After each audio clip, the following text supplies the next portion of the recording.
Bacaan Alkitab hari ini terambil dari Perjanjian Baru, kitab Markus 7 ayat 24 sampai 31.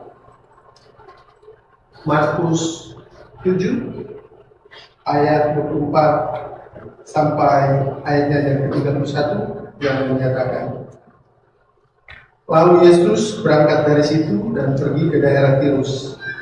Ia masuk ke sebuah rumah dan tidak mau bahwa ada orang yang mengetahuinya. Tetapi kedatangannya tidak dapat dirahasiakan. Malah seorang ibu yang anaknya perempuan kerasukan roh jahat segera mendengar tentang dia, lalu datang dan tersungkur di depan kakinya. Perempuan itu seorang Yunani bangsa Siro-Fenisia. Ia memohon kepada Yesus untuk mengusir setan itu dari anaknya. Lalu Yesus berkata kepadanya, biarlah anak-anak kenyang dahulu, sebab tidak patut mengambil roti yang disediakan bagi anak-anak dan melemparkannya kepada anjing.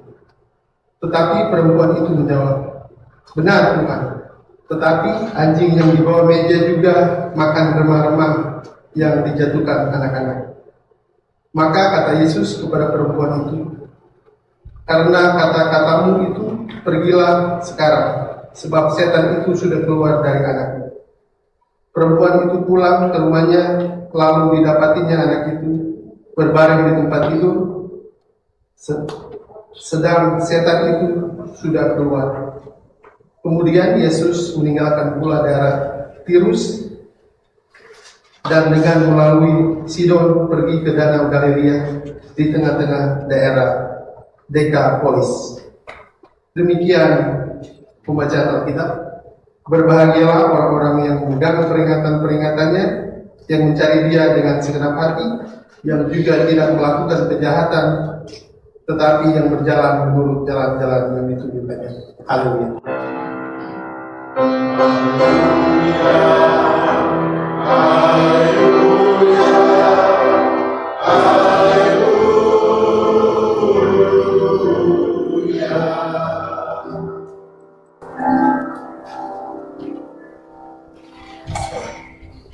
Bapak Ibu dan saudara-saudara yang dikasihi Tuhan, Shalom. Hari ini jam sekarang ini ada pertandingan tenis final putra US Open. Ya, jadi kita tahu Sinner akan berhadapan dengan Taylor Fritz dari Amerika Serikat. Saya nggak mau bicara soal itu ya, pertandingan. Tapi saya mau bilang apa yang saya mau katakan begini, bahwa saya senang sekali menonton pertandingan tenis, dan hampir setiap kesempatan kalau saya bisa nonton, saya pasti nonton US Open ini. Dan pada saat beberapa kali saya nonton, ketika pemain yang kalah itu keluar dari lapangan, itu biasanya disorot terus oleh kameramen.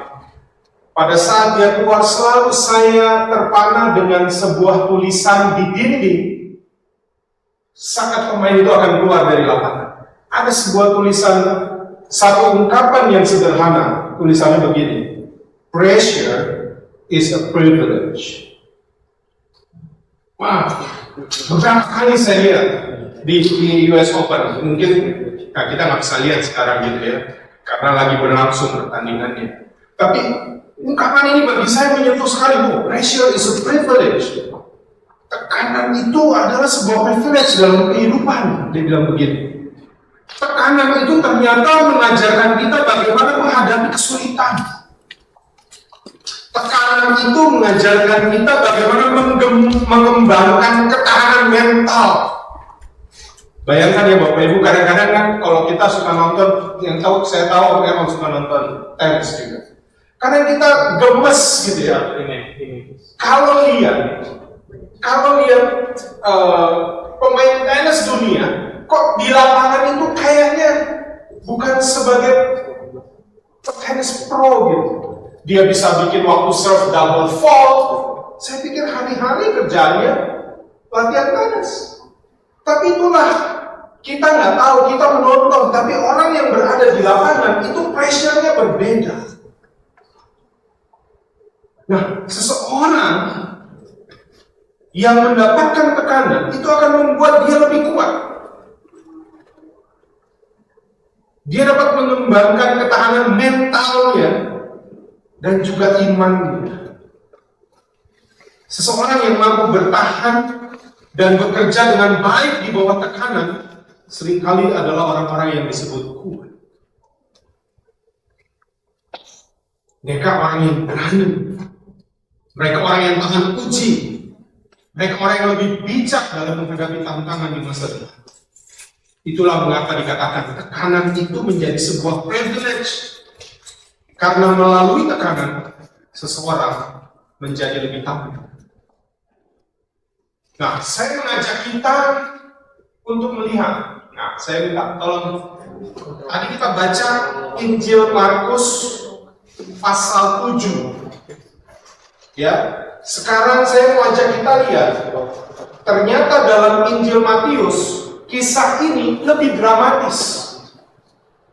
Ditulis oleh penulis Injil Matius itu lebih detail sedikit. Saya minta tolong, coba tolong ditampilkan Matius pasal 15 ayat 22.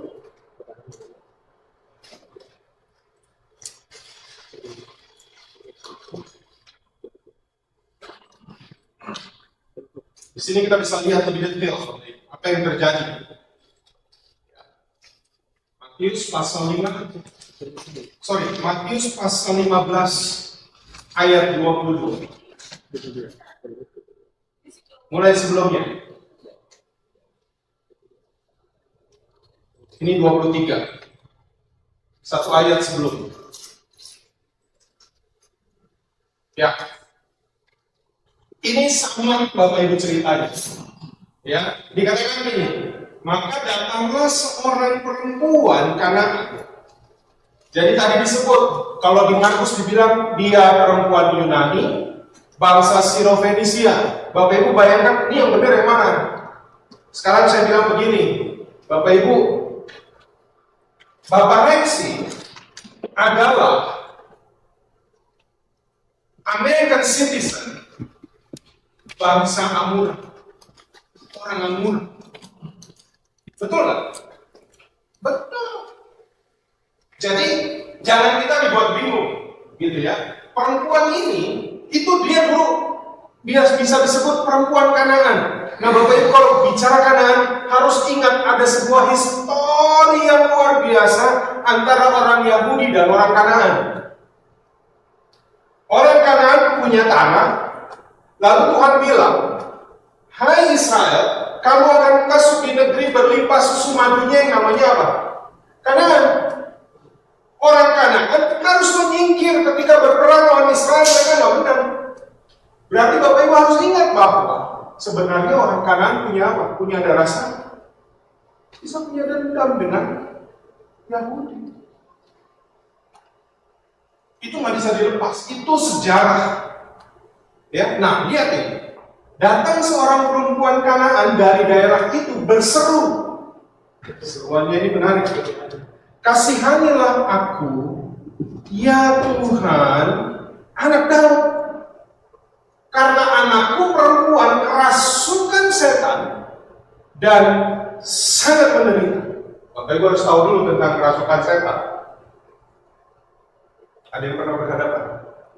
Mungkin Pak Pendeta Petrus pernah. Saya pun tidak banyak pengalaman, tapi pernah beberapa kali.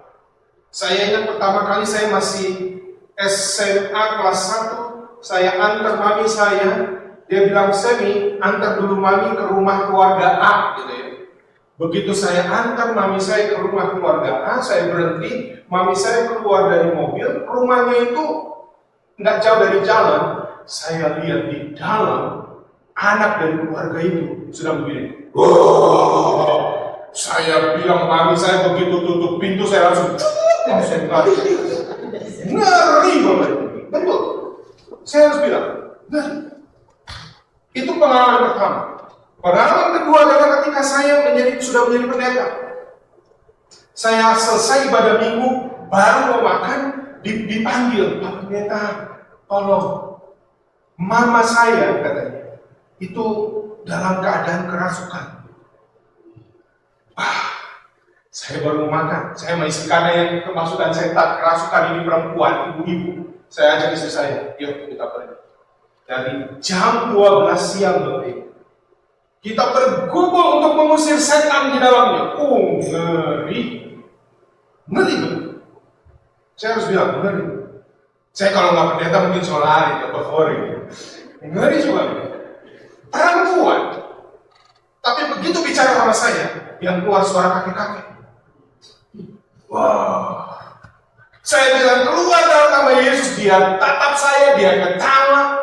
Dan dia bilang, kamu pikir saya takut? Saya bilang, kalau nggak takut gimana lagi? Mau lawan pakai apa? Itu pengalaman saya. Tahu Bapak Ibu, baru keluar jam berapa semuanya? Benar-benar keluar setengah 7 sore. Saya habis pimpin ibadah hari Minggu, belum makan siang, berhadapan dengan itu sampai setengah 7. Baru dia.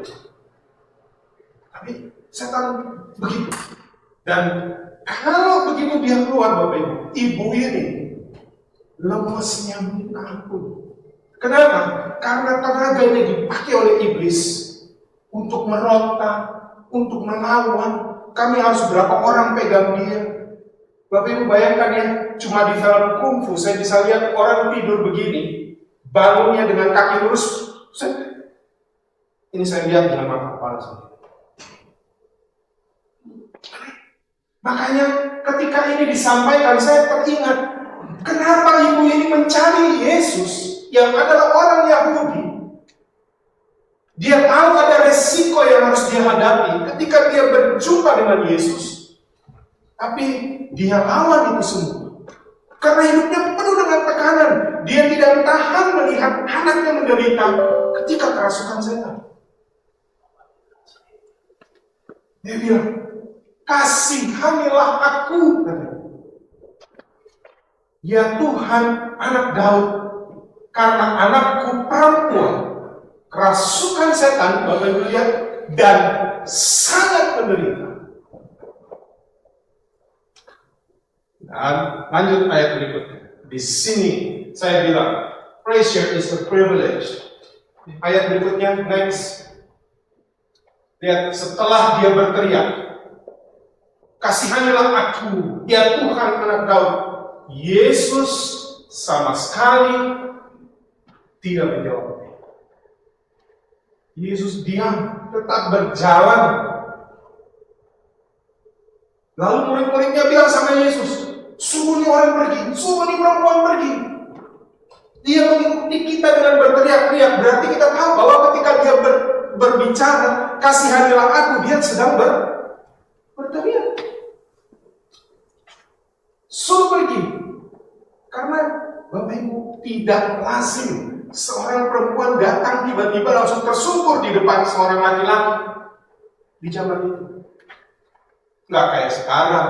Saya ketemu Tante Bi bisa cipiki. Nggak bisa zaman dulu. Nggak bisa. Ayat berikut. Ini dramatis kan. Yang pertama dia udah dicuekin. Next. Jawab Yesus. Yesus langsung jawab dia. Karena sudah berteriak-teriak. Aku diutus hanya kepada domba-domba yang hilang dari umat Israel. Sedangkan perempuan ini orang bukan Israel. Dari sini saudara bisa katakan, wah, Yesus rasis. Betul. Gitu. Kok bisa bilang begini? Ayat berikut. Tetapi perempuan itu, dia nggak stop. Udah dicuekin, dijawab ketus, ya, engkau bukan orang Israel. Lalu di perempuan itu, semakin dia mendapat tekanan, semakin hebat. Dia makin mendekat, dia menyembah Yesus dan berkata, Tuhan, tolong aku. Masih dijawab Yesus. Takut. Lihat ya. Tetapi Yesus menjawab, tidak patut mengambil roti yang disediakan bagi anak-anak dan melemparkannya ke siapa anak-anak? Orang? Siapa anjing?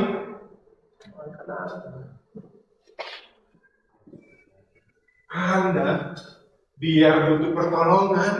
Kalau sudah dibilang begitu, coba apa yang Anda buat? Mungkin langsung nggak tahu diri, atau sudah bisa bilang terlalu sadis. Kita udah susah, minta tolong, sudah menyembah, masih dijawab begitu. Ibu, saudara harus pahami, jangan pikir gini ya. Oh iya ya, pemerintah Yesus sadis, bukan itu berikan. Ingat ya, bukan itu berikan. Tapi berikutnya nih, lanjut. Kata perempuan itu, nggak stop dia. Nggak stop dia. Dapat tekanan dia nggak stop dia. Benar Tuhan, dia humble sekali. Dia bilang benar Tuhan. Namun anjing itu, dia sudah menunjuk diri, makan remah-remah yang jatuh dari meja. Kami dapat sisa-sisa anugerah itu juga gak apa-apa. Yang lebih hebat lagi, ayat berikutnya. Ini dramatis sekali dramatis. Gitu ya. Maka Yesus menjawab dan berkata, Yesus suka jawaban dia. Dia tidak marah, dia meresponnya dengan bilang benar aku ini anjing. Tapi kami juga layak menerima. Hai ibu katanya, besar imanmu, maka jadilah kepadamu seperti yang kau kehendaki, seketika itu juga anaknya. Harapan dia, Bapak Ibu lihat ini, pelan-pelan saya mau bilang, harapan dia berjumpa Yesus, dia bilang sama Yesus, Tuhan kasihanilah aku, dia berharap Yesus pergi ke rumahnya. Lihatlah anakku kerasukan setan. Tapi apakah Yesus pergi ke rumahnya? Enggak perlu.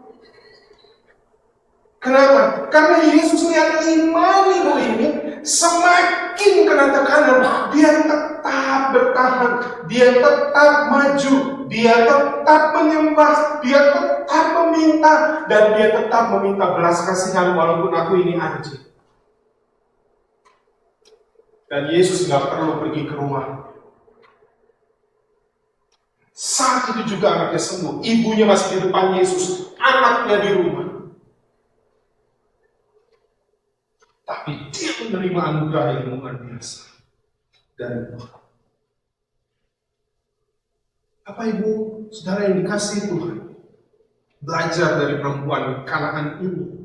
Saya mau bilang kepada kita bahwa hidup ini penuh dengan konsekuensi dan resiko. Ibu ini nggak bisa memilih bahwa dia harus lahir sebagai keturunan Kanaan. Dia nggak bisa pilih. Ibu ini nggak bisa pilih bahwa dia hadir sebagai seorang perempuan yang nggak boleh datang dekat-dekat kepada laki-laki yang ada saat itu. Dia nggak bisa pilih. Tetapi dia bisa memilih tindakan iman bahwa dalam tekanan yang berat, dia tahu dia datang kepada siapa. Dia tahu dari orang bahwa Yesus punya kuasa yang luar biasa. Dan dia datang. Jati dirinya itu rentan untuk dia mendapatkan diskriminasi sebagai perempuan yang tidak dihargai oleh orang Yahudi. Tetapi karena tekanan perempuan ini menunjukkan keberaniannya untuk keluar dari kampungnya, datang ke tempat yang beresiko untuk berjumpa dengan Yesus. Dan mengapa tadi saya ajak kita baca sampai ayat 31 dalam Markus 7, karena Yesus ternyata datang ke situ cuma untuk perempuan itu. Selesai kejadian ini, Yesus terus, tadi dibilang kan, dia ke Dekapolis. Wow, kisah ini luar biasa.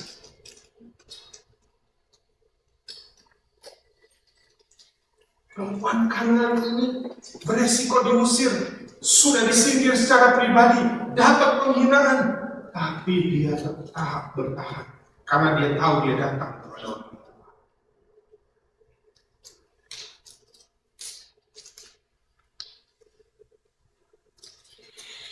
Kalau dalam bahasa saat itu si perempuan Kanaan ini disebut goyim, kafir. Tapi karena keprihatinannya melihat anak perempuannya yang sangat menderita, membuat dia berani menembus batas budaya. Sebagai orang Kanaan, berani dia berhadapan dengan Yesus. Dan Yesus pergi kan gak pernah sendiri, selalu ada murid-muridnya. Dia berani melewati batas tradisi bahwa perempuan gak boleh datang tiba-tiba kepada laki-laki. Dia berani menembus batas gender, bahwa dia perempuan yang tidak boleh datang dan tersungkur dekat seorang laki-laki. Tetapi inilah yang kemudian membuat Tuhan Yesus menjadi kagum terhadapnya. Dan Bapak Ibu, Alkitab menceritakan beberapa perempuan yang berani seperti ini.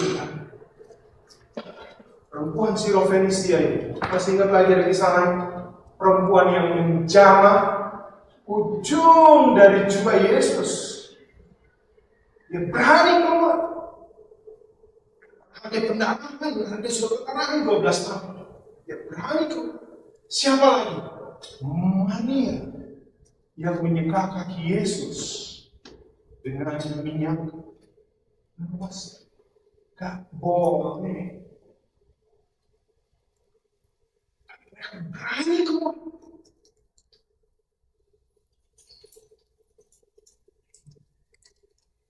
Dari kejadian ini saya mau mengatakan bagi kita bahwa terbukti pelayanan Yesus menembus batas eksklusivitas Yahudi. Karena pada akhirnya perempuan yang bukan dari kalangan Yahudi ini mendapat belas kasihan dari Yesus. Perempuan ini datang pada alamat yang tepat, satu, dia memiliki sikap yang benar, dua, dan akhirnya dia mendapat anugerah karena telah terbukti mendobrak pola pikir rasialis bangsa Yahudi pada saat itu.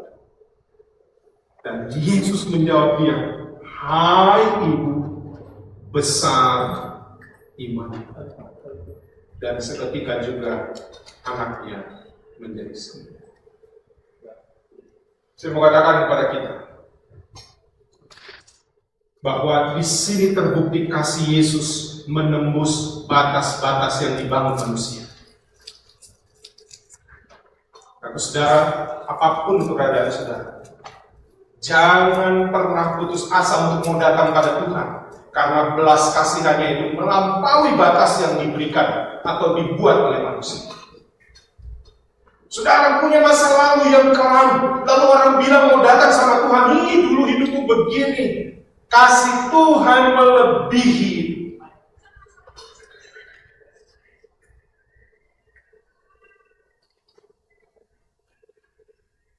Kasih Yesus. Ini bicara kasih juga nih. Perikop. Satu tentang kasih Yesus yang menembus batas yang dibangun oleh manusia atas dasar apapun. Tapi yang kedua di sini juga mengajarkan kita bagaimana kasih seorang ibu yang menembus batas rintangan untuk mendapatkan kemurahan hati. Maka tadi saya minta ibu-ibu nyanyi. Karena dalam nyanyian itu dimulai dengan kalimat oleh karena kemurahan Tuhan ku ada sampai hari ini. Kemurahan Tuhan melampaui batas-batas yang dibuat manusia, dan kemurahan Tuhan menjangkau ibu ini yang begitu mengasihi. Ini bicara soal kasih.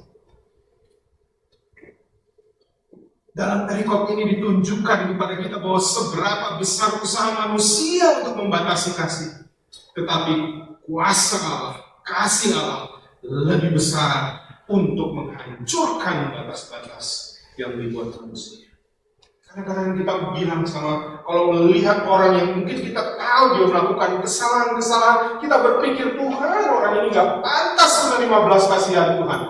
Firman ini mengatakan, tidak ada yang bisa membatasi belas kasihan Tuhan kepada siapapun. Makanya Yohanes bilang, karena begitu besar kasih Allah, tidak ada yang bisa membatasi kasih dia. Maka paling akhir saya mau bilang begini, saya tidak tahu keadaan apa yang sedang kita alami. Tapi dari sini kita bisa belajar dari perempuan ini. Bahwa ketika tekanan semakin berat, janganlah itu kita anggap sebagai halangan. Tapi ingat tadi saya katakan di awal, pressure is a privilege. Tekanan itu akan membuat kita semakin mendekat dengan Tuhan. Tekanan akan membuat kita semakin tidak melihat lagi batas. Apapun kita akan melalui. Ketika kita harus tunggu pun kita akan tunggu. Karena kita datang kepada alamat yang tepat. Kita datang kepada orang yang tepat. Kita datang kepada Tuhan yang penuh kasih. Sama seperti dengan perempuan Sirofenisia ini. Yesus selalu menyapa siapapun, merangkul siapapun, dan ia memulihkan siapapun tanpa batas. Kalau saudara punya pertumbuhan, jangan pernah tunda, jangan pernah kecil hati, jangan pernah merasa tidak layak, tetapi datanglah seperti perempuan. Karena Tuhan juga melihat bagaimana reaksi kita, bagaimana respon kita terhadap tekanan.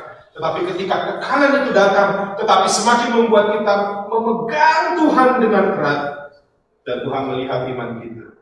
Satu saat kita akan melihat sama seperti jawaban yang diterima perempuan ini, bahwa imanmu sungguh besar, dan apa yang kau minta jadilah seperti yang kau kehendaki. Tuhan memberkati.